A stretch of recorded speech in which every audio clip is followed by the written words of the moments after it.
তুমি কি কখনো ভেবেছো একই দেশে একই স্কুলে একই পরিবেশে মানুষ বড় হয়, কিন্তু কেউ কোটি টাকা উপার্জন করে আর কেউ 50 টাকাও বাঁচাতে পারে না? কেন এমন হয়? কারণটা শুধু ভাগ্য নয়, বরং চিন্তা আর অভ্যাসের পার্থক্য। আজ আমি তোমাকে বলবো এমন 5টা কাজ যা ধনী মানুষেরা কখনোই করে না, কিন্তু গরিবরা প্রতিদিনই করে। আর যদি তুমি এই 5টা কাজ বন্ধ করে দিতে পারো, তাহলে আগামী 1 বছরের মধ্যে তোমার জীবন বদলে যেতে শুরু করবে। নাম্বার 1, অন্যকে দোষ দেওয়া বন্ধ করুন। গরিবরা সবসময় বলে আমার তো ভাগ্যই খারাপ, দেশে চাকরি নেই, সরকার কিছু করছে না, কিন্তু ধনীরা ভাবে আমি কি করতে পারি। উদাহরণ দিই, একজন ছেলেকে চিনতাম, নাম ছিল রাহুল। তার বাবা ছিলেন রিক্সাওয়ালা, সংসারের অভাব, কিন্তু রাহুল কখনোই বলেনি আমি পারবো না। সে দিনে কলেজ করত, রাতে দোকানে কাজ করত, আর সেই রাহুলই নিজের অনলাইনের ব্যবসার মালিক হয়েছে।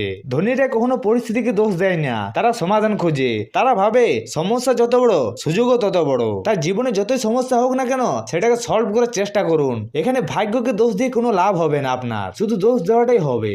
নাম্বার 2, সময় নষ্ট করা কিন্তু টাকা বাঁচানো। গরিবরা ভাবে এটা দামি জিনিস, কিনবো না, কিন্তু তারা ঘন্টার পর ঘন্টা ফেসবুক স্ক্রল করে। ধনীরা ভাবে এই সময়টাকে কিভাবে কাজে লাগাবো। একটা কথা মনে রাখো, টাকা হারালে ফেরত আসবে, কিন্তু সময় গেলে আর আসবে না।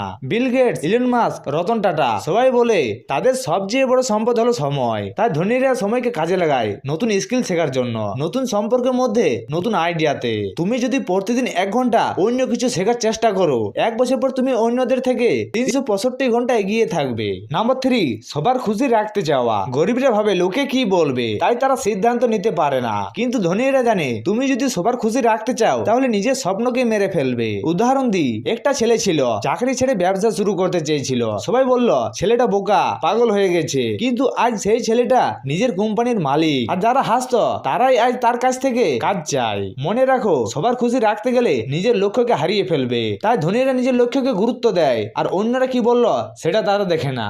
নাম্বার 4, ছোট্ট চিন্তা করা। গরিবরা ভাবে আমার কপালে যতটুকু আছে ততটাই পাবো, কিন্তু ধনীরা ভাবে আমি আমার কপাল নিজেই বানাবো। একবার জেফ বেজোস, অ্যামাজন ফাউন্ডার, বলেছিলেন আমি বড় চিন্তা করতে ভয় পাই না, কারণ ছোট চিন্তা করলে ছোট ফলই পাবো। তুমি যদি আজ ছোট ভাবো কিভাবে 1000 টাকা বাঁচাবো, তবে তুমি কখনোই ভাবতে পারবে না কিভাবে 1 লাখ টাকা আয় করবো। তাই চিন্তাটা বড় করো, কারণ বড় চিন্তা থেকে বড় কাজের জন্ম হয়। গরিবরা শুধু সমস্যা দেখে, কিন্তু ধনীরা সমাধান দেখে, এটাই আসল পার্থক্য।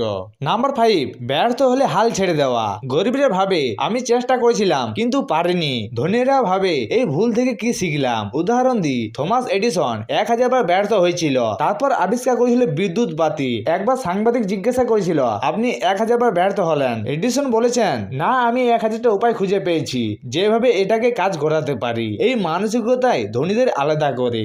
যতক্ষণ তুমি চেষ্টা করছো ততক্ষণ তুমি ব্যর্থ না, শুধু তোমার শেখার পথেই আছো। তুমি কোন দলে থাকতে চাও? যারা অভিযোগ করে সময় নেই, টাকা নেই, ভাগ্য খারাপ, নাকি যারা ভাবে আমি পারবো, আমি আমার জীবনটাকে বদলাতে পারবো? মনে রাখো, ধনী হওয়া শুরু হয় একটা সিদ্ধান্ত থেকে। তুমি যেদিন বলবে আজ থেকে আমি বদলাবো, সেদিনই আপনি ধনী হবার রাস্তাতে যাবেন। আজ থেকে এই 5টা কাজ বন্ধ করুন। নাম্বার 1, অন্যকে দোষ দেওয়া। নাম্বার 2, সময়কে নষ্ট করা। নাম্বার 3, সবার খুশি রাখতে চাওয়া। নাম্বার 4, ছোট্ট চিন্তা করা। নাম্বার 5, ব্যর্থ হলে হাল ছেড়ে দেওয়া। তোমার মানসিকতা বদলালে তোমার পরিবারের ভবিষ্যৎ বদলে যাবে। আজকের ভিডিওটি এতটাই। যদি ভালো লেগে থাকে তো একটা লাইক আর চ্যানেলটিকে সাবস্ক্রাইব করে আমাদের পাশেই থাকবেন।